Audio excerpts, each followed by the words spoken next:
Gente, boa noite, né? É muito legal poder estar aqui de novo.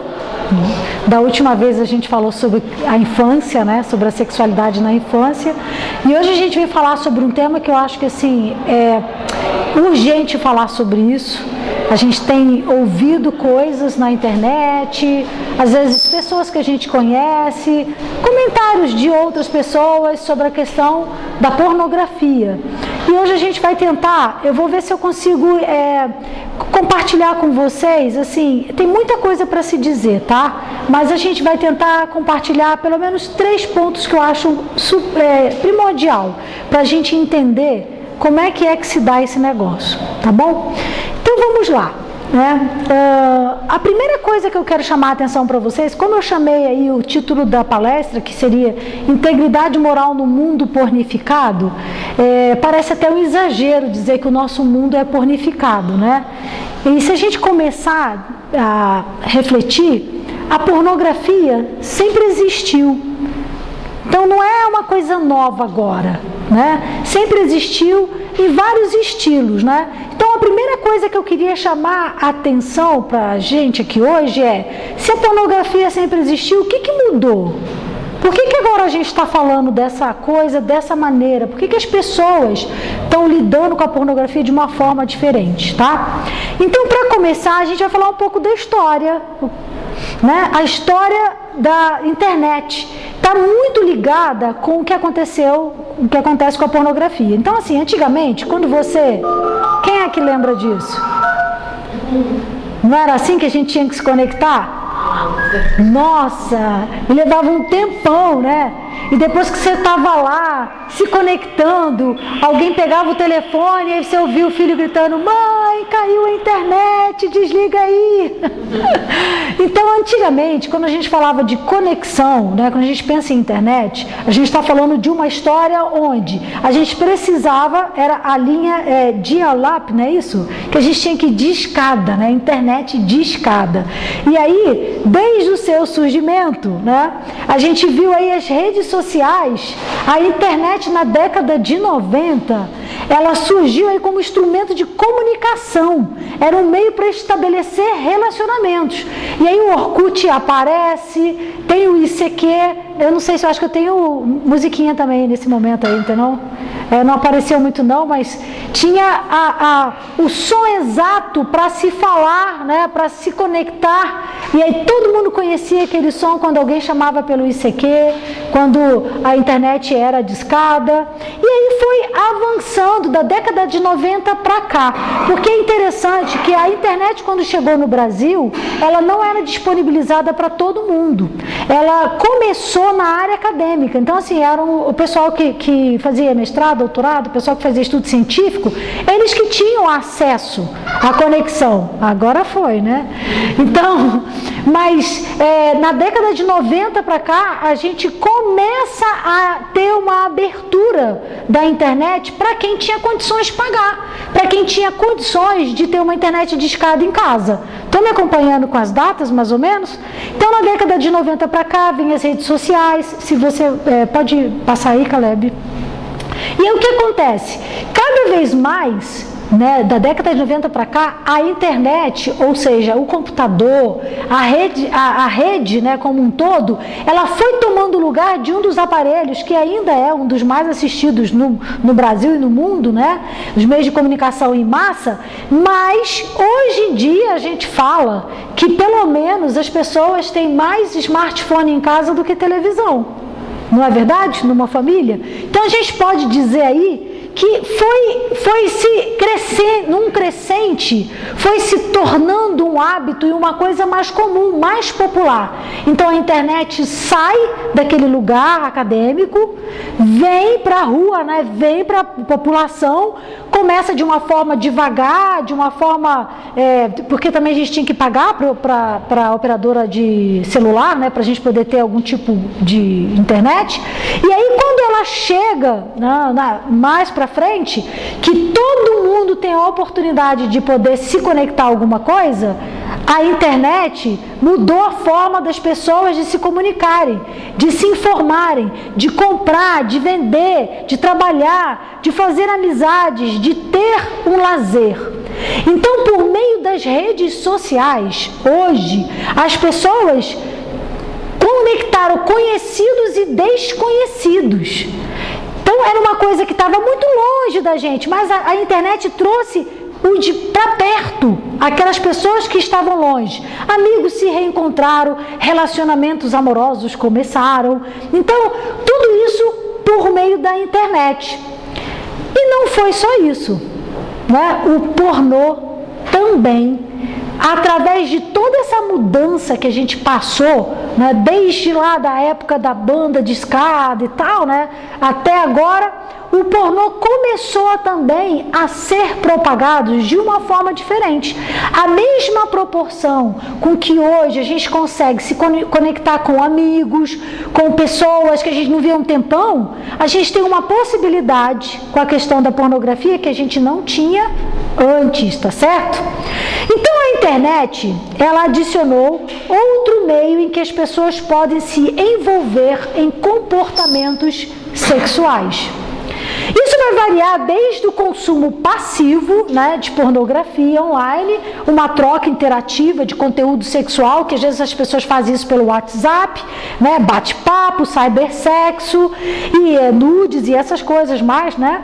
Mas acredita-se que a acessibilidade e o anonimato foi um fator assim, super importante para tornar a internet um meio de aquisição de material pornográfico muito mais fácil, né? De sexualizar muito mais fácil as coisas. Então, algumas pessoas vão usar a internet ou a pornografia, a sexualidade online, vamos chamar assim, como um complemento à sua sexualidade. Então, elas vão acessar e tal, mas aquilo não vai ser uma coisa que domina, né, que é predominante no seu uso, nas suas preferências, mas ela vai acessar. E existem, né, aqueles cuja a troca, né, a busca pelo sexo na internet vai servir como um substituto pelo sexo real. E é nesse caso onde ele vai potencializar o vício. Estão me acompanhando? Se sempre existiu pornografia, então, assim, essa é uma imagem super antiga e é por isso que eu queria chamar a atenção para vocês. Então, assim, se já há muito tempo atrás a gente falava de pornografia, qual é o problema? Por que as pessoas naquela época não tinham uma relação, assim, visceral, de adicção, de vício com a questão da pornografia? Então, essa é uma dúvida que eu espero que a gente vá compreender um pouco mais agora. O que acontece? O que é que mudou quando a banda larga entrou na vida das pessoas? E é aqui que marca, que aqui é o grande marco entre o que a gente estava falando de pornografia antes e o que a gente tem agora. A banda larga, ela trouxe uma mudança radical na vida das pessoas. Antigamente, quando as pessoas tinham que saber de pornografia... Quer me dar esse negocinho para eu ir apertando? Ah, não? Ah, tá. Vamos lá? Isso, vamos lá. Vou te contar um pouco de história. Então, assim, antigamente, sabe, se a gente for pensar como era que as pessoas consumiam pornografia antigamente. A pessoa tinha que ir na banca de revista, comprar uma revista, certo? Uma revista que saía uma vez por mês e ela ia ter que usar aquela revista o mês inteiro até sair a próxima, não é assim? E tinha que se expor, porque ela ia ter que ir lá na banca de jornal para pedir a revista para a pessoa. Então, assim, a forma de adquirir pornografia era uma forma, vamos dizer, um pouquinho mais complicada, tá bom? Com o tempo, também na mesma época, a gente tinha as famosas fitas VHS. Você podia ir num videolocadora, isso mesmo, ó. Você podia ir numa videolocadora e lá na videolocadora tinha um cantinho já dos vídeos para pornô, né, pornografia. E aí você alugava o vídeo, assistia, e mesmo assim, um vídeo pornô, não sei se você já teve o prazer de ver, eu sei que foi um trocadilho, né, mas se você já teve o prazer de ver um vídeo pornô, ele não é assim que ele só vem com a pornografia. Antigamente, ele tinha um enredo, que acompanhava a questão da pornografia. Então não era que você começava assim, já tinha pornografia, ou seja, o ato sexual em si. Você tinha todo um enredo que era construído, então você tinha que assistir um bom pedaço do vídeo até chegar na parte quente que o vídeo tinha para oferecer. E se acabasse, o que você tinha que fazer? Rebobinar a fita, porque não era assim tão fácil, né? Tinha que rebobinar a fita para poder assistir tudo de novo. Aí quando vem a internet, né, quando vem a internet discada, o que acontece? Você podia baixar o vídeo da internet. Mas aí quando tu estava lá na metade do vídeo baixando, o que ainda podia acontecer? Não tinha espaço suficiente, tá certo? Ou caía a internet. Então, a internet discada, ela facilitou um pouco, mas também que não foi a facilidade, ok? E ainda corria o risco de você baixar o vídeo todinho e quando for ver, a resolução não era boa, ou você baixou era outra coisa, no final das contas alguém fez uma piada com você e não era aquilo que você estava esperando. E aí quando chega a internet de banda larga, aí é a grande revolução, porque é a internet de alta velocidade. E aí a relação com a pornografia mudou extremamente aqui. Aí era outra coisa. Os minutos aí que a gente tinha, né, que o sujeito tem agora, em pouco tempo ele tem uma fonte inesgotável de pornografia. Se antes ele tinha que esperar um mês para sair uma revista na banca de jornal, ou ele tinha que ficar rebobinando a fita para ver e para poder chegar na parte quente de novo, né, do negócio, agora ele não precisa mais fazer isso. Se ele tem uma internet, se ele tem um smartphone, ele pode baixar isso em alta velocidade e pode assistir em qualquer lugar, porque a revista o cara não levava para qualquer lugar, não é? O VHS, a fita cassete, não dava para levar para qualquer lugar, mas hoje todo mundo tem um smartphone, pode assistir pornografia no trabalho, pode assistir pornografia, sei lá, na casa da tia, porque foi lá e não está gostando da conversa, se retira e vai, sei lá, fazer outra coisa. Então hoje, com a banda larga, e o Gary Wilson vai dizer que a internet de banda larga revolucionou a forma com que as pessoas veem pornografia hoje, tá certo? Pode passar? Eu só quero compartilhar com vocês um pouquinho, então, os números da pornografia hoje, né? A cada segundo, 3 mil dólares são gastos em pornografia. 2,82 mil usuários acessam conteúdos pornográficos. 362 internautas digitam algum termo relacionado a conteúdo erótico em sites de pesquisa. A cada 39 minutos, um novo vídeo pornográfico é divulgado. A cada 24 horas, 2,5 bilhões de e-mails com conteúdo erótico são enviados. 68 milhões de buscas são feitas nos sites de pesquisa. A cada mês, 4,2 milhões de sites pornográficos recebem, em média, 72 milhões de visitantes. 1,5 bilhões de downloads de material erótico são realizados. E aí vai, ó, a cada segundo 30 mil pessoas estão assistindo pornografia na internet. Enquanto nós estamos aqui, certo? Mais de 30 mil pessoas vão estar assistindo conteúdo pornográfico. Entre 25% a 33%, aí ó, para o pessoal dizer que não é só os meninos, né? Das pessoas que assistem pornô na internet são mulheres. Porque hoje em dia as pessoas falam assim, não, mas isso é coisa só de homem, né? Homem é que gosta de ver pornografia. Não é verdade. Eu mesma no consultório já atendi mulheres que veio com problema de vício em pornografia, tá bom? Talvez elas falem menos que os homens. Homens solteiros assistem pornografia pelo menos 3 vezes por semana por cerca de 40 minutos. Homens comprometidos, talvez porque tenha muito mais dificuldade, né, de fazer isso sozinho, né, assiste 1,7 por semana por cerca de 20 minutos. E a maioria dos garotos começam a consumir pornografia hoje por volta dos 10 anos.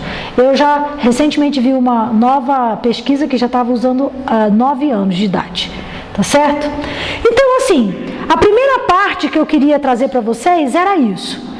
Por que é que a pornografia hoje tem esse poder sobre as nossas vidas? Por que antes não era assim? Porque antes não tinha essa facilidade de banda larga.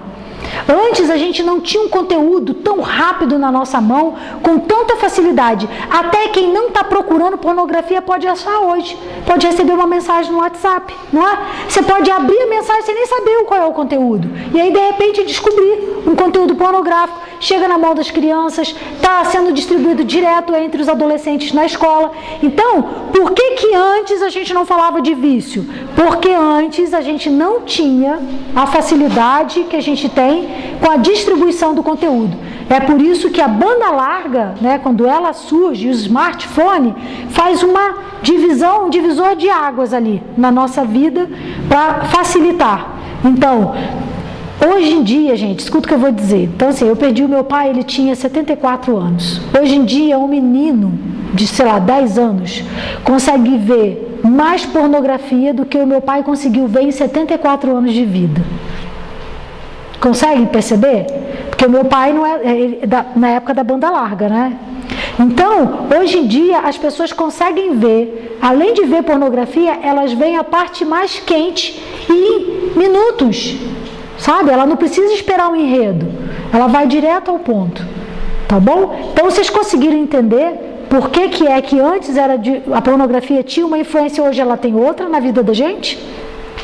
A segunda coisa que eu quero compartilhar com vocês hoje é como é que o nosso cérebro fica quando vê pornografia. O que acontece no nosso cérebro? A gente tem no cérebro um sistema chamado sistema de recompensa. E ele é a parte responsável por encontrar satisfação no que é bom, nas atividades e situações que possam oferecer prazer.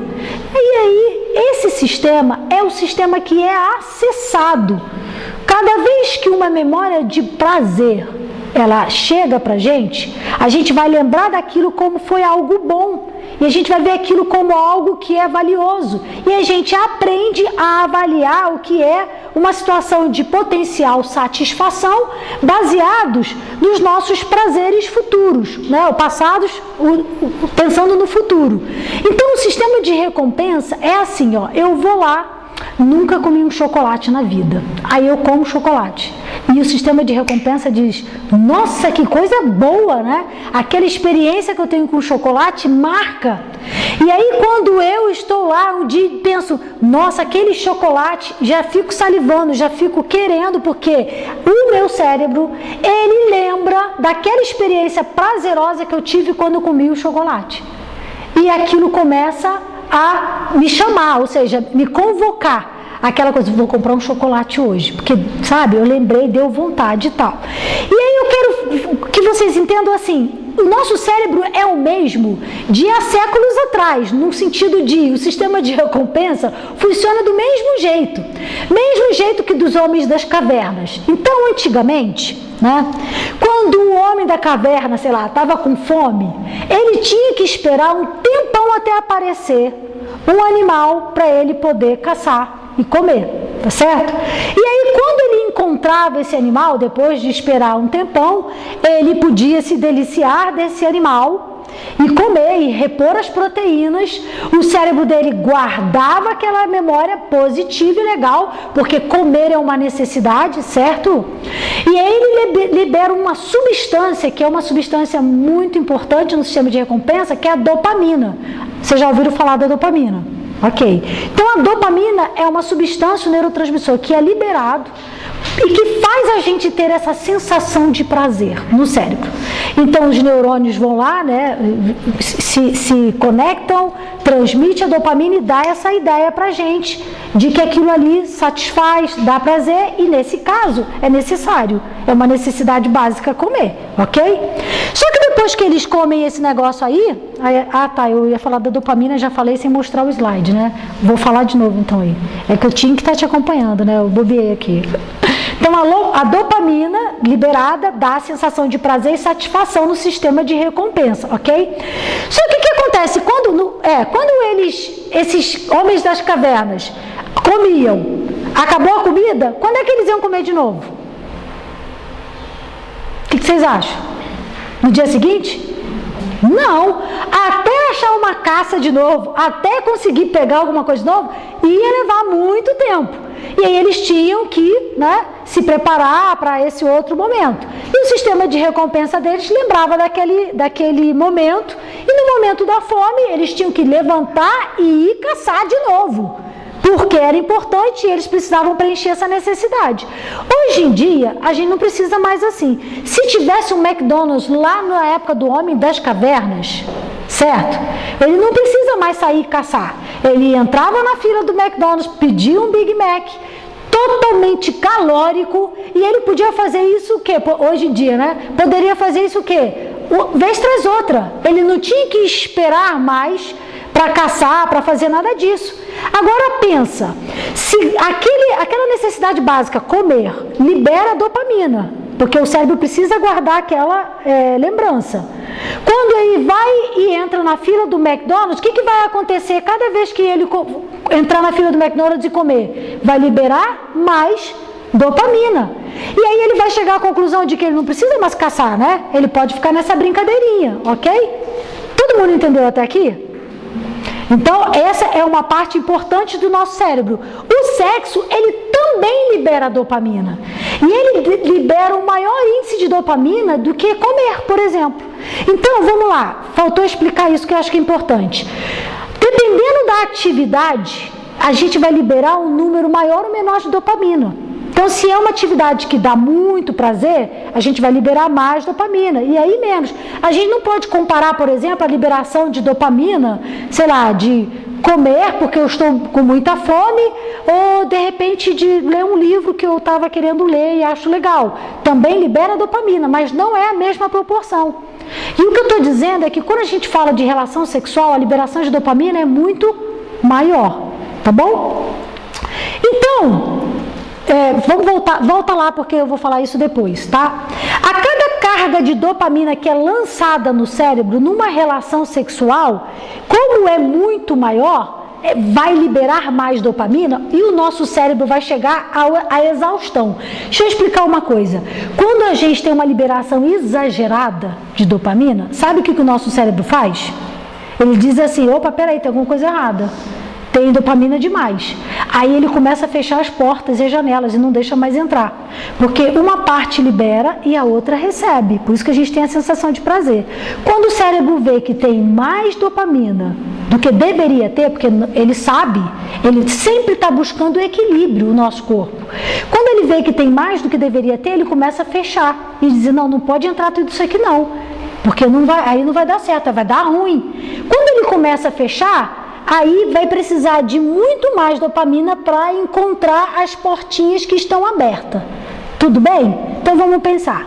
Quando eu tenho uma relação sexual, eu tenho muita dopamina e tenho poucas portinhas fechadas. Ok, vai dar para entrar, eu tenho bastante para entrar aqui. Agora, o que acontece quando é uma coisa que não libera muita dopamina? Tipo, encontrar com um amigo, tomar um cafezinho, que vai exigir de você um pouco mais de esforço. Vai liberar pouca dopamina, tá certo? E não vai ser suficiente para preencher as portinhas que ficaram abertas. É por isso que quando as pessoas estão viciadas, elas precisam produzir mais dopamina para sentir uma sensação de prazer. É por isso que as pessoas perdem o prazer em coisas que a gente vai chamar de pequenas, mas que não são, mas que liberam pouca dopamina. Então a pessoa precisa de mais para poder sentir a mesma sensação. Vocês já ouviram isso em algum lugar?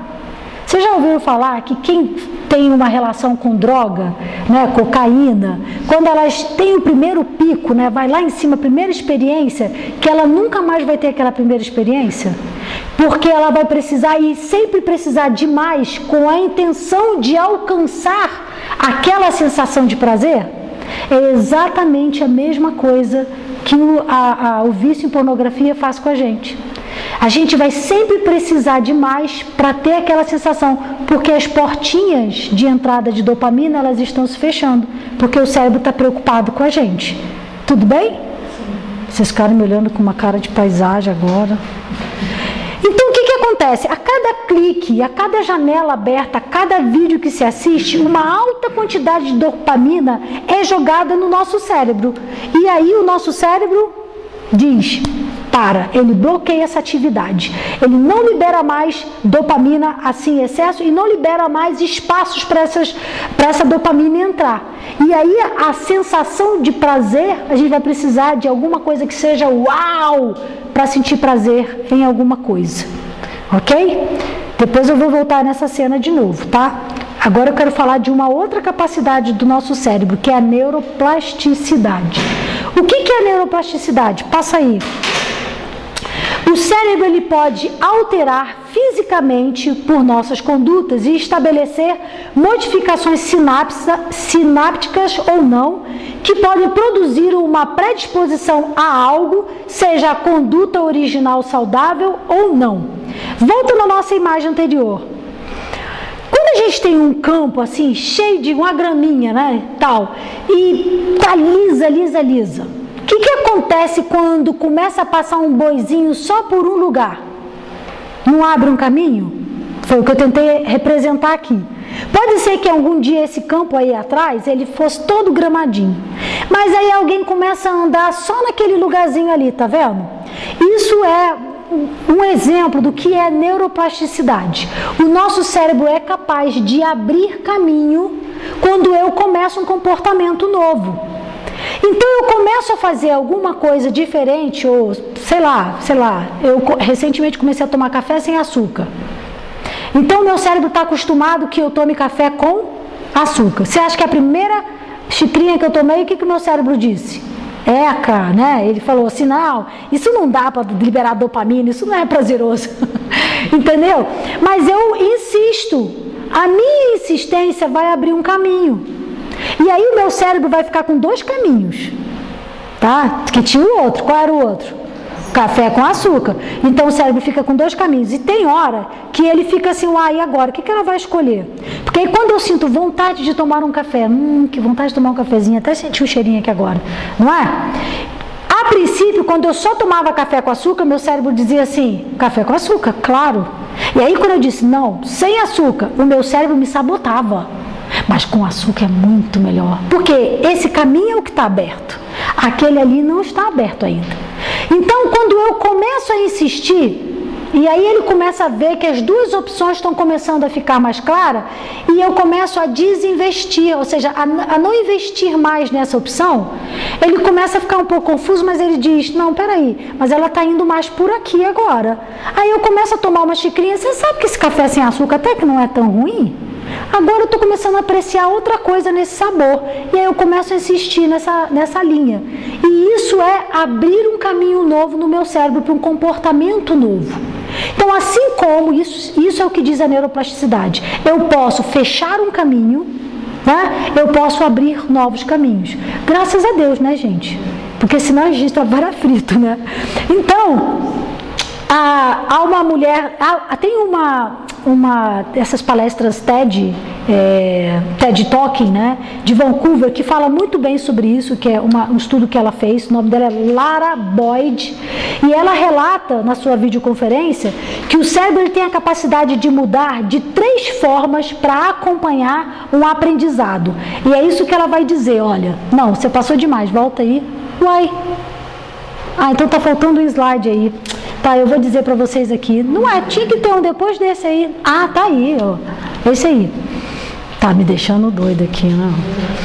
Então o cérebro ele pode mudar de 3 formas. E ela vai dizer que uma é de forma química, aumentando a quantidade de sinais químicos. A outra é uma alteração na sua estrutura, alterando as ligações entre os neurônios. E a outra é alterando a sua função. O que mais se usa, mais é ativado, tá certo? Então isso aqui mostra pra gente que o principal fator que gera mudanças na neuroplasticidade no cérebro é o comportamento, tá certo? Então, aí volta lá, aí está nosso caminho. Então, muitos de nós, se a gente quer lidar com o aspecto sexual, a gente tem que entender que depois do consumo de pornografia excessiva, a gente foi isso no cérebro. A gente abriu um caminho assim. Então as pessoas que têm um vício em pornografia, elas acabam por modelar o seu cérebro dessa forma, sabe? Com retratos, com vídeos, com cenas de sexo constantes. E aí, com essa relação com o sexo, elas acabam envolvendo o cérebro dela a buscar isso. Por isso que é muito difícil de deixar. Porque na hora de escolher, o cérebro não é bobo. Ele fala, nossa, mas esse caminho aqui é muito mais prazeroso. É muito mais legal fazer isso do que ir namorar, ir atrás. Pô, a gente vai encontrar uma menina, vai ter que paquerar ela, perguntar se ela tá a fim de mim, sair com ela umas 3, 4 vezes para depois ter relação sexual com ela. Nossa, isso demora muito. Aqui em 10 segundos a gente, tem dopamina, sabe, disparada no cérebro. Percebe? O cérebro não é bobo, mas a gente é que está com os nossos comportamentos indicando para ele esse caminho, ok? Eu quero chamar a atenção para vocês também para esse estudo, que é bem antigo, mas ele traz uma informação muito interessante, né? O efeito Coolidge. É difícil falar isso, hein? Quem é que sabe falar isso aí? Coolidge, obrigada. O efeito Coolidge, ele foi um experimento feito com roedores, onde os roedores foram dispostos em uma gaiola, tá? E aí esse roedor, primeira iniciativa, ele era colocado junto com uma fêmea receptiva. O que é fêmea receptiva? É aquela marronzinha lá, a única lá, tá vendo? Então, o que acontecia? Com o passar do tempo, o interesse que esse roedor tinha em copular com essa fêmea ia diminuindo. E ele ia demorando mais para ter essa vontade, essa coisa de voltar lá e copular com ela. Mas qual foi o espanto deles, né? Que quando a fêmea era substituída por uma nova fêmea, o rato ele voltava a fazer investidas para copular com aquela nova fêmea. E esse processo podia ser repetido, né, várias vezes, introduzindo novas fêmeas, claro, até que o rato chegasse à exaustão. Então aqui no de baixo, por exemplo, é o mesmo rato, mas ali tem, você vê que as cores são diferentes? A gente está falando de outras fêmeas. Então, quando as fêmeas eram diferentes, aqui está os minutos de ejaculação, o rato era capaz de copular, de ejacular, né, mais vezes. Quando era com a mesma fêmea, ele precisava de um tempo maior. O que acontece quando a gente vai para a internet, gente? Quantas fêmeas a gente tem na internet? Todas, não é? Então, assim, se uma pessoa vai buscar, por exemplo, na internet, ele vai achar todo tipo de mulheres lá. Então, isso vai facilitar com que as pessoas fiquem ainda mais ligadas à questão sexual por mais tempo. Entenderam? Como é que eu sei que a gente viciou? Agora eu quero entrar em outra etapa, né? Então, primeiro a gente falou sobre como é que a pornografia se tornou um problema a partir da banda larga. Como é que o nosso cérebro responde quando ele é exposto à pornografia? E agora, o que a gente faz, né?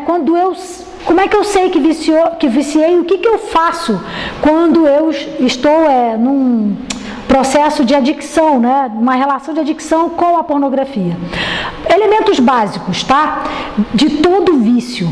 E vai ser o mesmo também quando a gente fala de pornografia. Uma é a tolerância. O que é tolerância? Quanto a gente usa. Então, se eu, por exemplo, tomo um copo de cerveja e me embriago, depois de vários copos, um copo de cerveja, eu vou precisar de 2 para me embriagar. Porque eu vou me tornando tolerante àquela substância. Eu vou sempre precisar de mais para sentir, lembra o primeiro pico? Para sentir aquele prazer, aquela sensação? Então, em relação à pornografia também. As pessoas que estão viciadas em pornografia, elas estão até mudando, procurando pornografia diferente das preferências delas. Então, alguns homens e mulheres que foram entrevistados, foi interessante porque alguns homens gays, por exemplo, começaram a ver pornografia hétero. Alguns homens héteros começaram a ver pornografia gay, depois começaram a ver zoofilia, e cada vez vão procurando coisas muito mais hard. Por quê? Porque vão adquirindo tolerância. E aí eles ficam na dúvida, será que eu sou gay porque eu estou assistindo pornografia gay?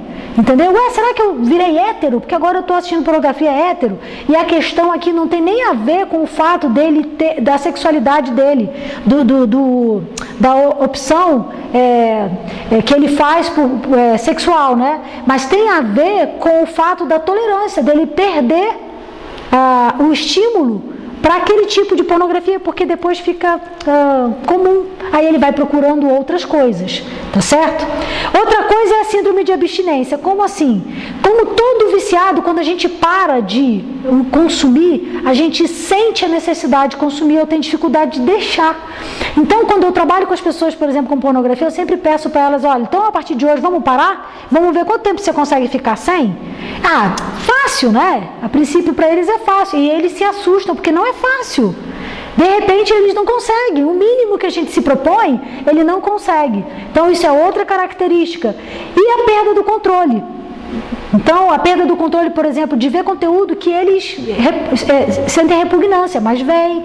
O fato de ver que o casamento está mal, que as relações estão mal, alguns entrando em depressão, tendo problema de disfunção sexual e não conseguem parar. Então essas 3 características são comuns, não só a vício em pornografia, mas a qualquer tipo de vício. Agora, o vício em pornografia tem um especial, que é o que a pessoa que tem vício em pornografia, ela abre múltiplas abas, ela abre múltiplas abas, acessando todas uma atrás da outra, porque não é a cena de sexo em si, mas é a contínua exposição a novas cenas que excitam. Lembra lá do ratinho?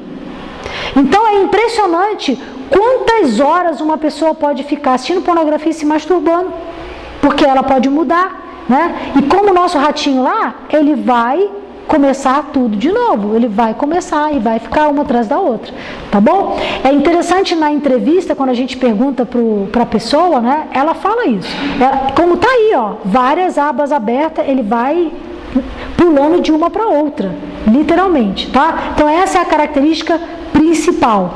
E então, se eu não fizer nada, onde é que isso vai parar, hein?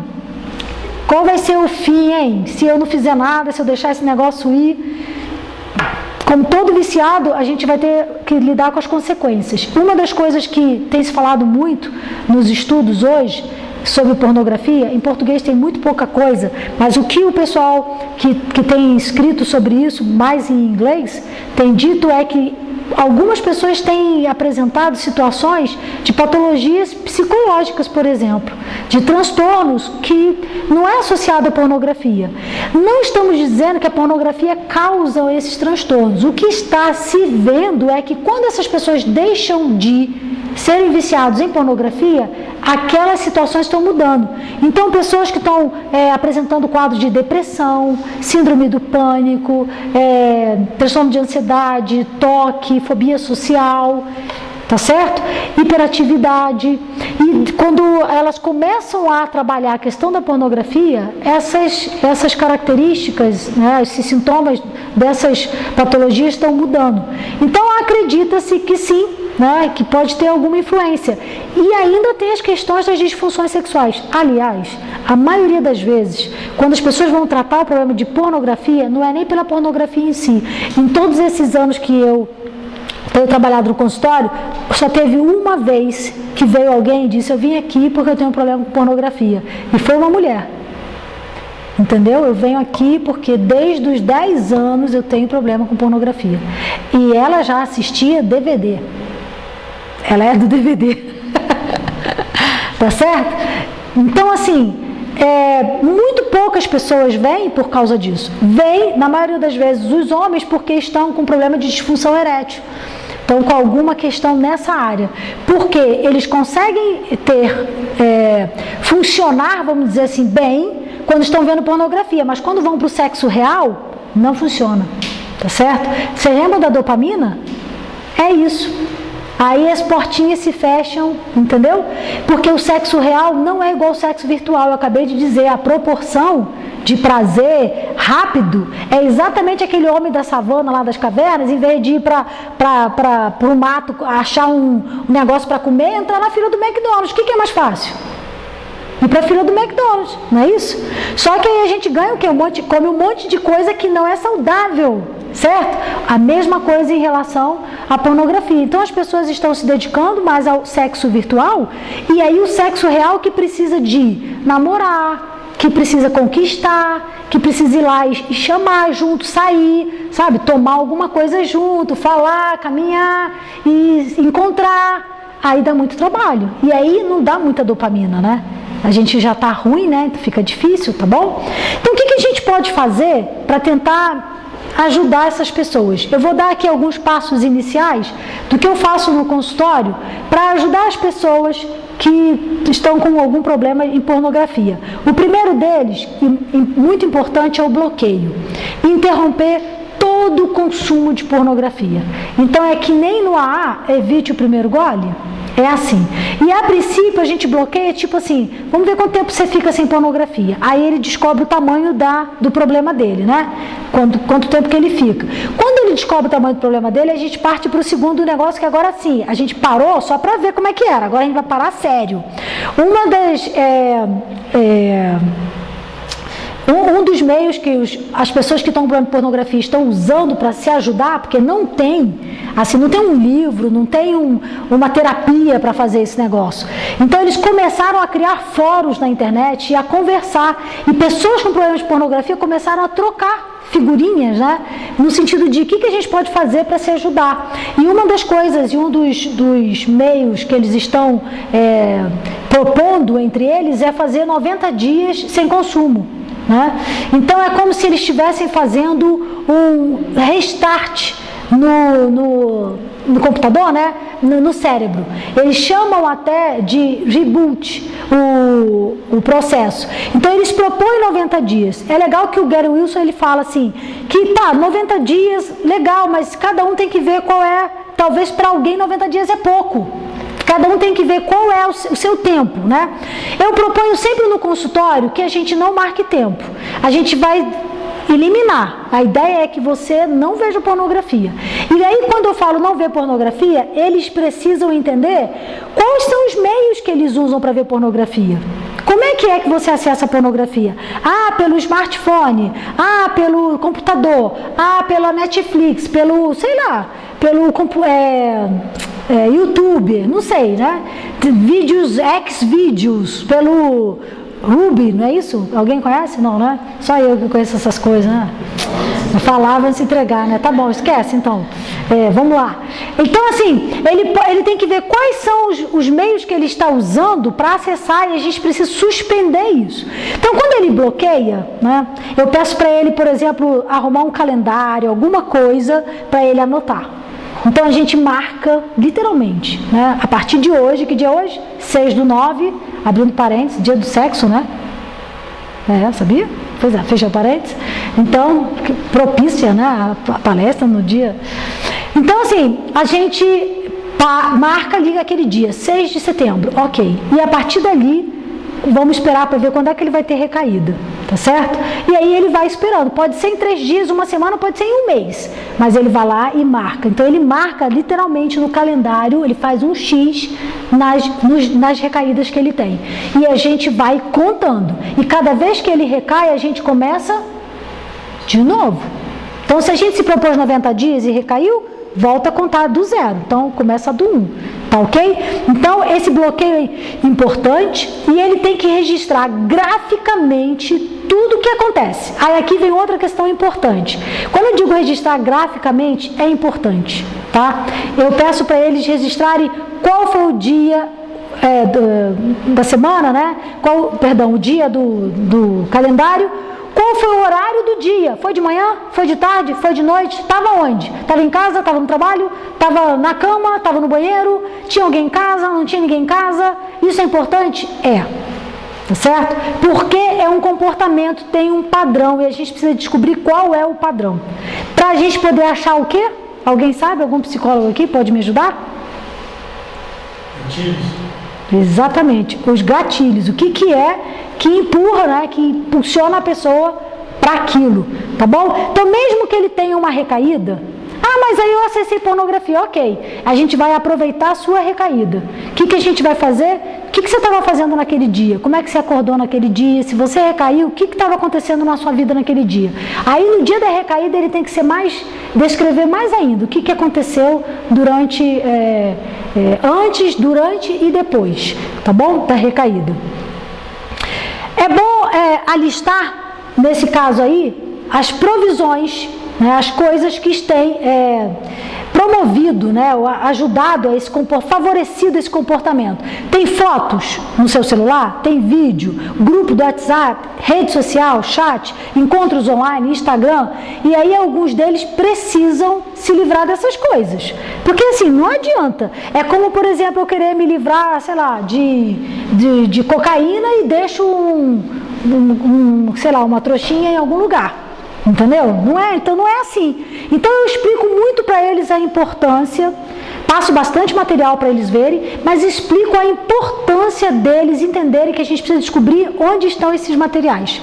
O que você tem? Porque se você deixar alguma coisa guardada em algum lugar, na hora que você quiser, precisar, você vai lá acessar.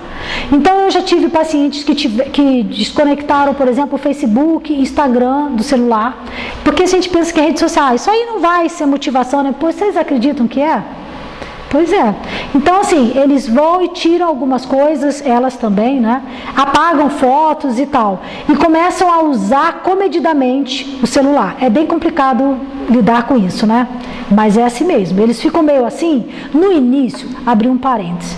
A maioria fala, não, mas eu dou conta. Não, mas vamos tentar. Eu falei, então tá bom. Vamos fazer do teu jeito. Se não der certo, vai fazer do meu. Pode ser?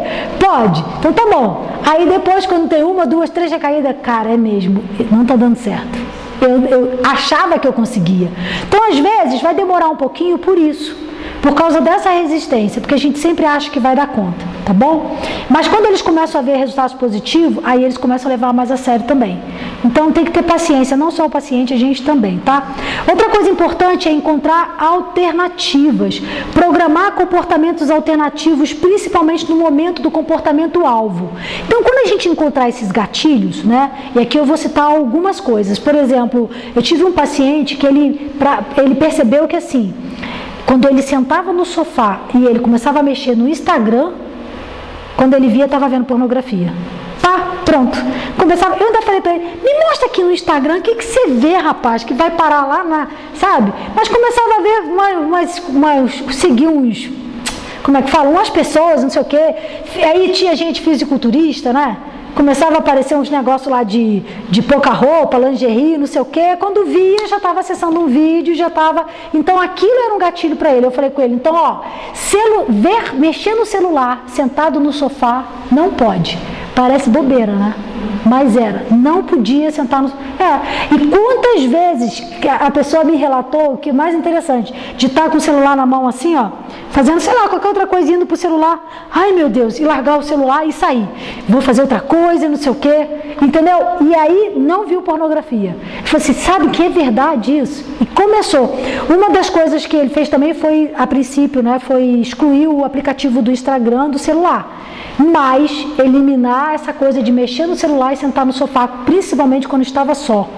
Porque quando estava acompanhado, aí já não rolava nada, né? Então a gente começou a fechar algumas possibilidades, entendeu? O outro, por exemplo, ele se deu conta que quando ele chegava em casa do trabalho e a esposa não estava, ele sentava no sofá e via pornografia. Aí não era sempre, porque às vezes ele chegava em casa e a esposa já estava, não acontecia. Então o que a gente fez? Aqui que está o comportamento alternativo. Quais os dias que a sua esposa chega depois de você? Tal dia, tal dia, tal dia. Nesses dias você vai sair do trabalho e vai para academia, não é? Que aí quando tu chegar em casa, a esposa já está. Nossa, que boa ideia! É mesmo. Então a gente organizou, fizemos um programa para ajudar. Então, gente, não se engane. A gente precisa observar quais são os comportamentos que a gente tem que favorecem, que dão um empurrãozinho para a gente ir lá.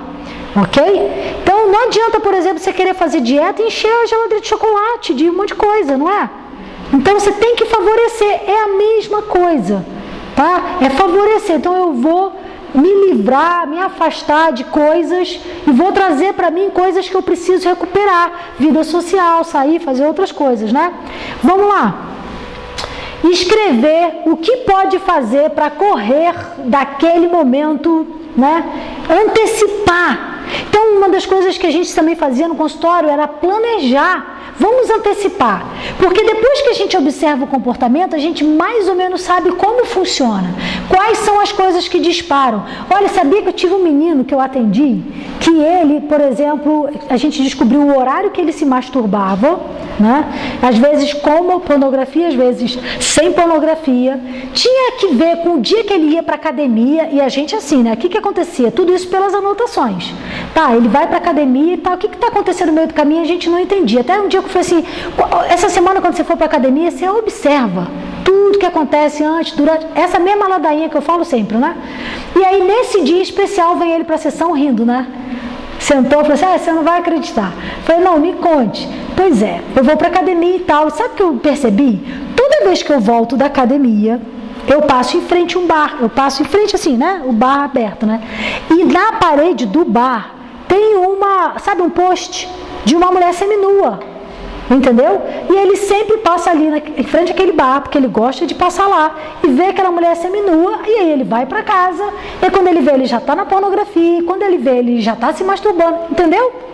Aí eu falei assim, você acredita nisso? Olha só, aí ele chegou todo feliz, né? É o post, vamos testar? Porque a gente não tem certeza, né? Brinquei com ele. Vamos testar? O que eu vou fazer? Eu falei, muda de rua, amigo. Por onde que você pode ir embora? Que não passa na frente do bar, né? Vamos procurar outra possibilidade? E o que aconteceu? Deu certo. Uma coisa boba que a gente nunca ia pensar, que era um disparador para ele. Então a gente precisa entender. E aí, quando eu trabalhei com esse paciente, que faz tempo, eu fiquei assim um pouco, não sei, vocês escutando essa história, não parece estranho isso? Assim, falei, nossa, mas um post, né? Uma coisa assim, tá. Aí eu fui ver esse documentário que a gente está falando. Se você assistir o documentário todo, vale a pena para quem quer saber sobre o assunto, na internet, no YouTube. Tem uma cena, porque o cara que está fazendo o documentário, ele passa um dia com esse menino, para cima e para baixo, de carro, entrevistando ele e tal. E tem uma cena que é assim, interessantíssima. Ele vira numa rua, vira pro cara que está entrevistando e fala, a gente precisa parar. Aí o cara fala com ele, por quê? Alguém te chamou a atenção? Ele pois é. Ele parou num posto para entrar no banheiro, para se masturbar por causa de uma menina que passou na calçada. Quando eu vi isso, eu falei, o cara do post, ó. É claro que isso é possível. Porque a gente fica assim, o menino mesmo, ele fala, eu não sei explicar o que é. Porque o cara pergunta para ele, fala, olha, a gente passou por várias moças, por que aquela? Ele falou, eu não sei dizer. É alguma coisa, às vezes, aí ele comenta, é um short mais assim, uma blusa mais assim. A gente não está aqui para questionar a moça, porque ela não estava fazendo nada de errado, entendeu? Mas ele condicionou o cérebro dele. É que nem a gente estivesse aqui e de repente alguém estivesse fazendo uma comidinha aqui do lado e viesse um cheirinho para cá. Ia ter gente aqui que ia salivar. Ia ter gente que não, porque de repente está com a barriga cheia, já lanchou, não é? Então assim, o estímulo, ele vai chegar, e ele vai chegar para todos, mas para algumas pessoas ele vai provocar uma coisa e para outras não. Percebe? E para aquele menino, aquele estímulo foi suficiente para ele parar o carro, no meio de uma entrevista, entrar num posto de gasolina para ir ao banheiro se masturbar. Voltou, sentou e o cara fala para ele assim, e aí, como é que você tá? Ele, eu tô me sentindo super mal. Tô me sentindo super mal. Isso que é ruim, ele falou. Porque eu sei que não vai ser bom, eu sei que eu vou me sentir mal depois, mas eu não consigo. Então ele faz aquilo. Se você for lá ver, que eu acho que era a cena que eu passei, não sei se você vai conseguir passar, né? Não tá não, né? Então assim, ele fala sobre um dia, porque ele perguntou qual foi o dia que foi mais punk para ele, né? E ele disse que ele se masturbou 28 vezes. 28 vezes é mais do que uma vez por hora, né? Não é isso? Ele fala que ele foi de um jeito onde o meu pênis latejava. Ele dizia, ele se sentia mal fisicamente, mas ele não conseguia parar. Então é desse tanto de problema que a gente está falando. Tá certo? Estão me acompanhando? Então, quando a gente vai pensar nas alternativas, né, eu ajudo muitas pessoas a planificarem. Como é que a gente pode planejar? Muda de rua. É uma estratégia para chegar mais cedo, mais tarde. Tem que prestar conta para um amigo. E aí a gente vai vendo o que pode ajudar. Planejar para lidar com aquilo. Aí eu vou abrir um outro parênteses. Quando a gente vai fazer dieta, a gente não vai na nutricionista e ela diz, come tal hora, faz tal... Não é? É mais ou menos isso, a gente tem que planejar também. Eu quero deixar de comer alguma coisa, eu vou lá e me planejo. Eu quero deixar de ter essa relação com a pornografia, eu vou precisar planejar também. Adquira um hobby. Volte a fazer coisas que eram prazerosas antes, que você deixou de fazer.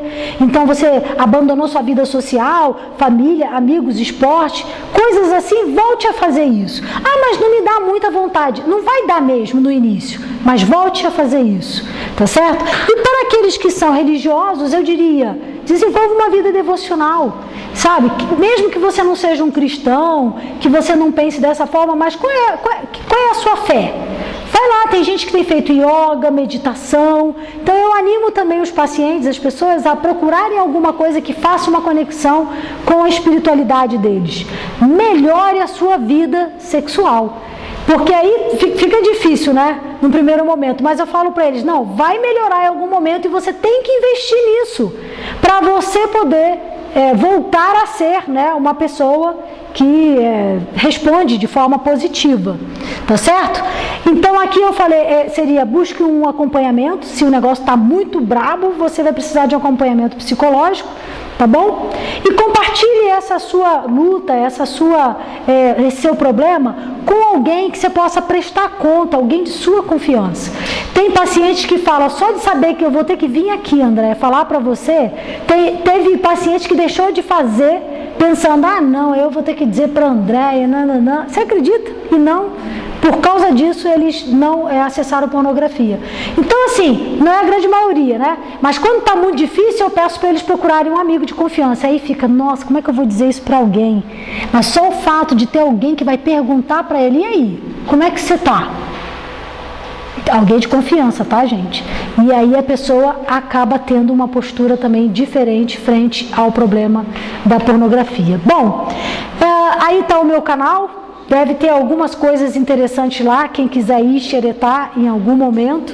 Então é só procurar Andréa Menezes lá no YouTube. E aí estão as minhas informações também, né? Para vocês, se quiserem saber alguma coisinha a mais, ou se eu puder acrescentar alguma coisa a mais ao que a gente compartilhou aqui hoje. Quero agradecer ao Ombro Amigo, agradecer vocês pela paciência, dizer que é um prazer estar aqui e dizer que eu sei que não é uma questão fácil lidar com a pornografia, tá? Ela pode ser realmente sedutora. Tá? E então a gente precisa tomar cuidado e entender que de repente às vezes um toque que a gente dá para alguém, ou fala alguma coisa, ou compartilha um vídeo, ou alguma coisa que traz solução para a vida da pessoa, já pode ajudar. A maioria das pessoas que apareceram no consultório e trazendo a questão da pornografia foi porque ouviu alguma coisa, alguém que disse, alguém comentou sobre que aquilo podia ser um problema, e aí eles começaram a pensar sobre isso. Então às vezes compartilhar uma informação, né, que ajude a pessoa a entender melhor isso, pode ser muito positivo também, tá bom? Gente, obrigada. Eu passo a palavra para o Hélio, para Socorro, para quem é... Tem algum livro que tem esses passos práticos que você falou agora no final? Não que eu conheça. Eu acho que assim, de repente quem trabalha com comportamento, quem é da área da terapia comportamental cognitiva, vai conseguir pegar ferramentas e aplicar. Que é a mesma coisa que a gente estivesse aplicando para uma pessoa que está com problema de adicção, né? De vício e tal. Mas não assim direcionado, assim que se faz pornografia. Você vai encontrar em inglês algumas coisas, sugestões, entendeu? Eu posso até passar para vocês. A gente teve uma tarefa aqui em relação à obesidade, né? E ela trabalhou muito essa parte comportamental, que de certa maneira tem os gatilhos que levam a pessoa, que tinha pessoas assim que elas estavam de dieta, mas que burlavam. A dieta, exato. Burlavam aquilo. Então, tudo aqui aquilo que chama atenção, que pode servir de gatilho, a pessoa afastar e tentar botar outra coisa. Eu estou tentando, lembrando dessa palestra da obesidade. É bem esse mesmo. Então ela mostrava que não era. Primeiro ela tinha que compreender que não era saudável. Porque tem gente que vai achar. Não tem problema nenhum. Estou convivendo bem. Mas é aquela coisa, eu tomo um copo de cerveja, diz nada, o outro já vai ficar mal. E eu acho que vale ressaltar que assim, e a questão aqui, eu não sei se vocês notaram, que eu estava falando, a comida vai liberar dopamina, certo? O sexo libera mais. A forma de trabalhar é muito parecida, mas a dificuldade pode ser bem maior na pornografia, tá? Por isso que eu falo, onde você estiver no caminho, volta daí, cara. Porque assim, quanto mais você vai indo por esse caminho, isso não foi uma coisa que eu coloquei aqui, mas hoje em dia, por exemplo, os mais jovens têm muita dificuldade. A gente está falando de 6 a 8 meses ou mais de trabalho para poder deixar a pornografia. Os mais velhos, né, quem tem aí mais de 45, 50 anos, tem tido mais facilidade, mas porque eles pegaram banda larga da metade da vida para cá. Agora, esses meninos que começaram agora com 9, 10 anos, já nasceu com a banda larga aí, eles têm muita dificuldade para deixar a pornografia, tá certo? Então tem que ficar atento com isso também. É verdade, é um assunto de muita relevância, uma vez que a gente tem tido, né, muitos problemas de pessoas que passam por isso, que se sentem aprisionadas e que muitas vezes não vem saída. E a gente está no mês de setembro amarelo, um mês onde você está repensando, refletindo sobre o suicídio, né? E muitas vezes esses jovens, adolescentes, eles querem uma saída, né? Escapar daquilo. Então eu creio que é um tema relevante, é um tema que faz a gente refletir, pensar e autoanálise e também a oportunidade de, com esse conhecimento, um dia você poder passar esse conhecimento para outra pessoa, tá? E é muito bom ter terapeutas que estão sabendo lidar com essa questão que muitas vezes as pessoas evitam, né? Não sei, ainda mais dentro do nosso meio cristão.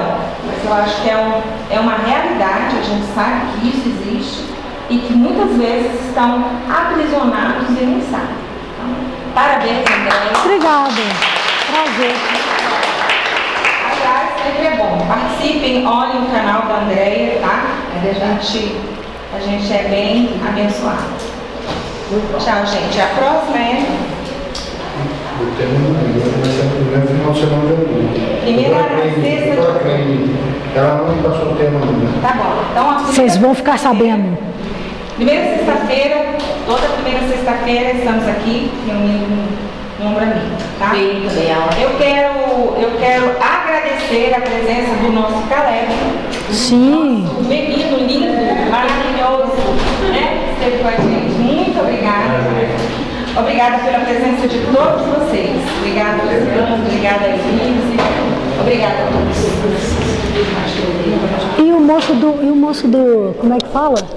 E o moço do livro, meu? Bateria morreu ali. Bateria morreu. Ah, é? O moço que vendeu livro? Tinha gente que vendeu livro? Tinha. Quem é? Não sei.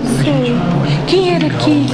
Quem? É, porque a gente está fazendo fofoca aqui, meu. Amor, era o Richard? A gente tá...